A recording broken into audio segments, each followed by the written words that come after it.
Hey everybody, it's Tiffany from PKMomLife here with day 7 of my 30 days of thanks. It's about 11 o'clock on November 7th and I am exhausted. I didn't leave work till, I think I clocked out like 8:46, 8:49, something like that. All I had to eat today before I got home was a snack bag, like a one serving bag of chips like you get from Subway or something, and a handful and a half or so of some candy corn. Super busy day at work today. It was a good day, but it was just super busy. Went by really fast. But off and on throughout the day, I thought about what I was going to talk about today and what I was going to make today my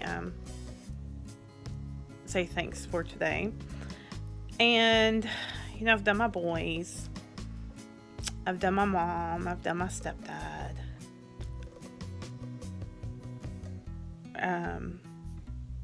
Gosh, I'm going to go back and remember everything because I can't, but I'm tired though too. But, excuse me. The one thing that kept coming to my mind today though was my daddy. My daddy passed away 8 years ago. October 21st, 2010 is when he passed away. He had colon cancer that had mets to his liver. And, sorry guys. He did chemo for a little while. But it wasn't helping any, so he decided to stop and just enjoy what time he had left. And he did. Up until probably the last couple of weeks he was alive.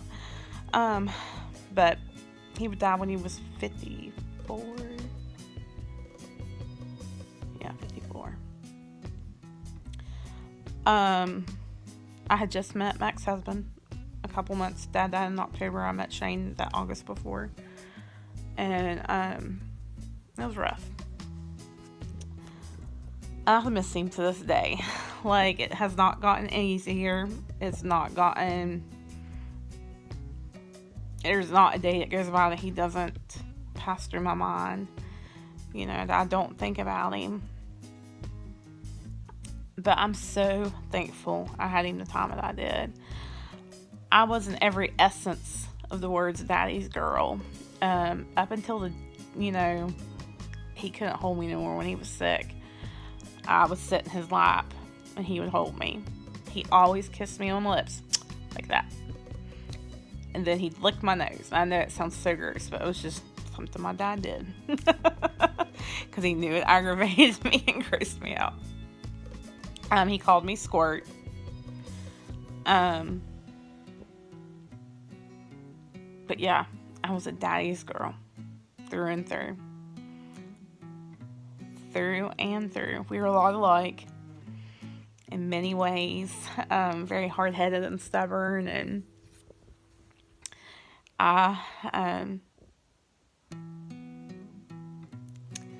we fought a lot because we were so much alike. And Dad was the type of guy, which I think most guys are like this, but it was his way or the highway. There's no other way to do something other than his way. And if I didn't agree with his way, I did not let it, keep it quiet. I let it be known I didn't agree. So,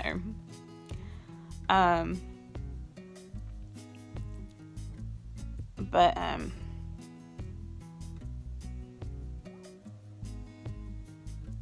a daddy's girl. When, the song Unforgettable that Nat King Cole and Natalie King Cole sings together, that was always our song. That and My Girl. I think The Temptations, is that right? Sings My Girl. Those were our two songs. When I got married, my brother and I danced to Unforgettable. It was, the father-daughter dance, and Jacob, my brother, stood in Dad's place since Daddy wasn't there. And then My Girl also was our song. But we would sing Unforgettable together. He'd sing My Girl to me, Nobody was ever good enough for me. No guy.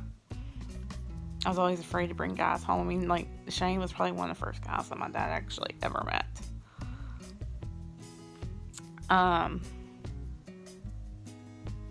Anything and everything I ever wanted, needed, I mean, he took care of. I mean, we never had a lot growing up. He pretty much raised me and my brother on his own from the time when my parents got divorced when I was in junior high, middle school, whatever you want to call it.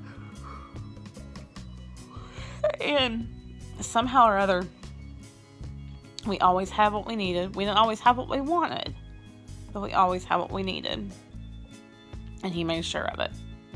I think he went without a lot. I think he went out without for himself a whole lot, to be honest. And because somehow he always found a way. Always found a way. He was the type of guy that would give you the shirt off his back. He would, he was kind of a badass. Like, he called himself a short little fat man. But, he was short,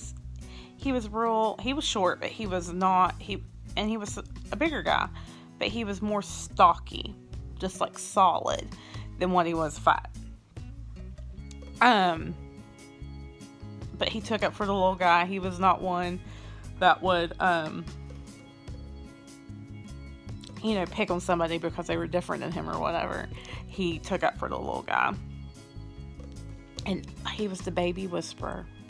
I'm not lying, guys. Any baby that man could get his hands on, he could put to sleep. I mean, they just loved my dad. Like, babies just, were drawn to my dad.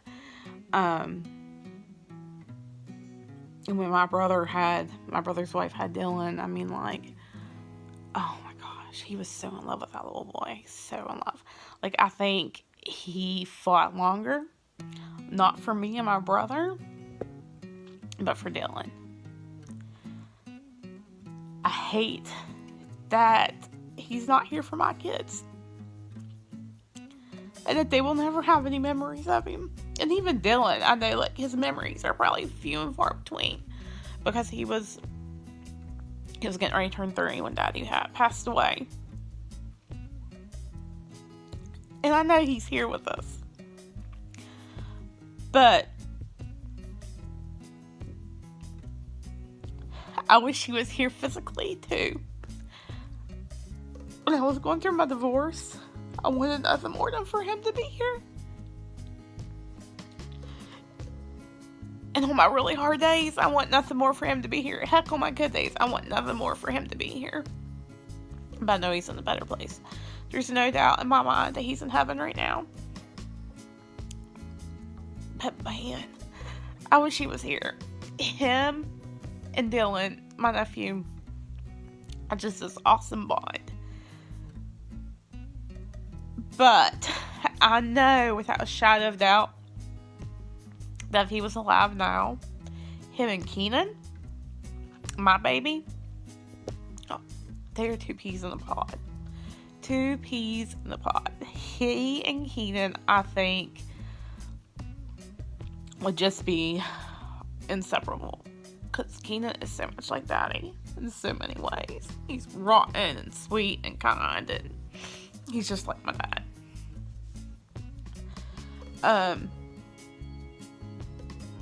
And then I think about too, like, my friends, that dad was like a dad too. Like my friend Sarah, she's been through so much, and her dad was he was an alcoholic, and she was a daddy's girl, but her dad was alcoholic and he was a mean drunk.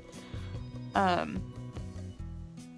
my dad was like a dad to her, and he met both of her kids and loved both of her kids.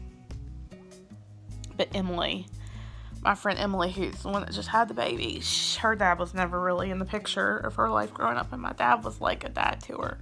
Probably more like a dad to her than anybody in her life other than her grandfather, her mom's dad. But man, Dad would loved her boys. Like he would just be all over them boys of hers too.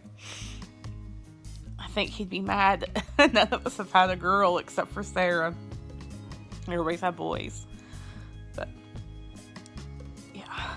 Anyway, my day 7 is I'm thankful for the dad I had.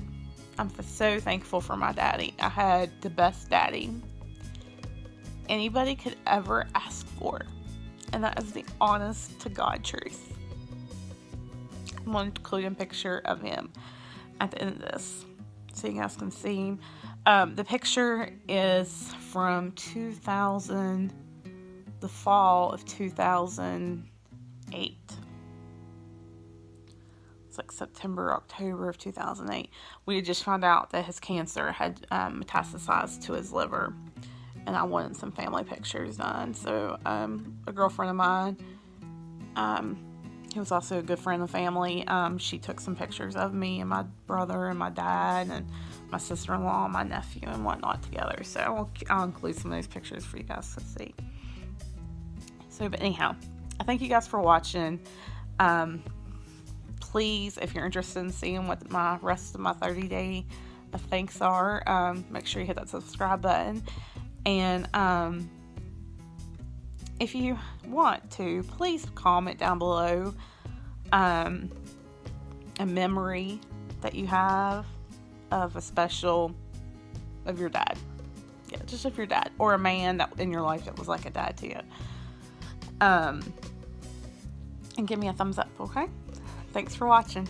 Bye for now. Okay, so I was just going through pictures to see what pictures I would post of Dad, in this video, and there's pictures from like when I was a little girl to right before he passed away. So, they're not just all from that picture session. Just wanted to let you know. See you guys soon. Hope you liked the video.